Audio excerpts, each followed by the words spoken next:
আসসালামু আলাইকুম দর্শক, আশা করি সকলে ভালো আছেন। তো আমি এখন দাঁড়িয়ে আছি একটা বরবটি খেতে।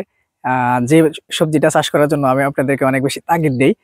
বলি যে কম খরচে লাভজনক চাষ যেটা, সেটা হচ্ছে এই বরবটি আমার মতে। তো বরবটি এমন একটা সবজি যেটা বাংলাদেশে সারা বছর অনেক ভালো চাহিদা থাকে।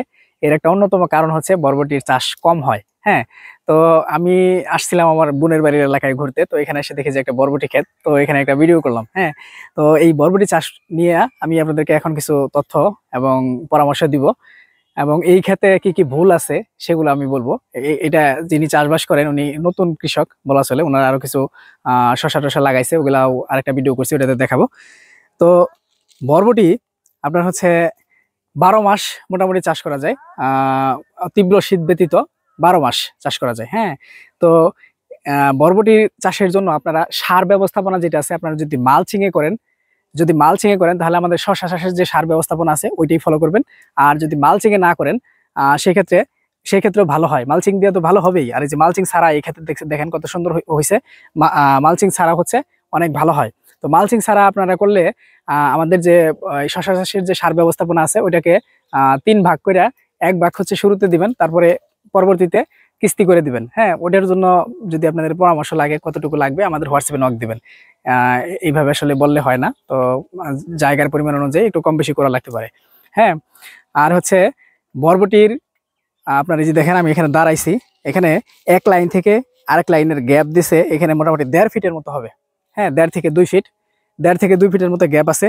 আর বরবটি লাগানোর নিয়ম হচ্ছে এক গাছ থেকে আরেক গাছ 9 থেকে 12 ইঞ্চি। এখানে দেখেন উনি যে কাজটা করছে, 2টা করে গাছ একত্রে পেঁচাইয়া দিছে। হ্যাঁ, এখানে আসলে একটা গাছই আছে। এই যে আমরা যদি এই গাছটার দিকে দেখি, এই খোঁটাটার দিকে, এই যে দেখেন এখানে 2টা গাছ। হ্যাঁ, এই যে একটা গাছ, আর এই পাশে এই যে একটা গাছ, এই একটা গাছ, এই একটা গাছ, 2টা গাছ একটা খুঁটির মধ্যে উঠাই দিছে। এখানে 2 গাছের মাঝে আপনার 9 ইঞ্চিও হবে না, হয়তো সম্ভবত 7-8 ইঞ্চি হইতে পারে। তো ম্যাক্সিমাম গুলো উনি এরকম করছে। এই যে পাশেটা দেখা যাইতেছে যে 2টা করে গাছ, এই যে 2টা গাছ একত্রে উঠাই দিছে। হ্যাঁ, 6 ইঞ্চি 7 ইঞ্চি এরকম দূরে দূরে। তো এটা হচ্ছে আপনার 9 থেকে 12 ইঞ্চি দিতে পারেন। আমার পছন্দ হচ্ছে 9 ইঞ্চি দিতে পারেন।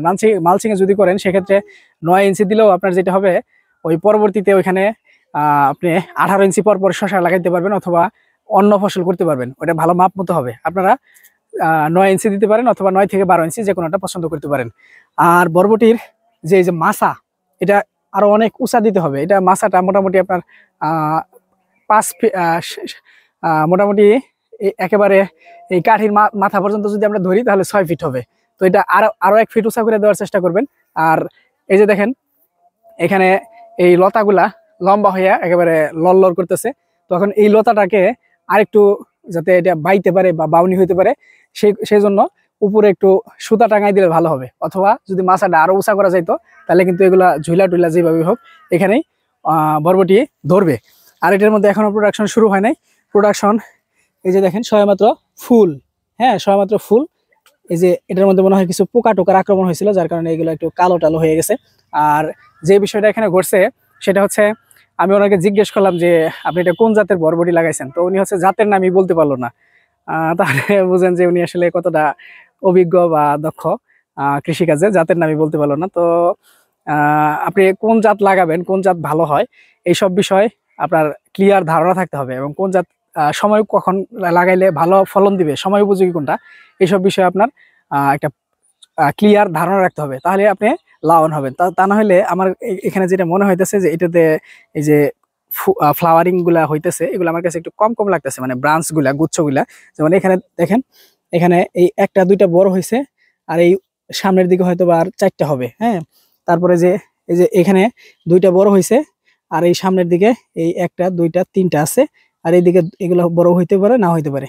আচ্ছা, যাই হোক, মোটামুটি 4টা 5টা এরকম হইতেছে।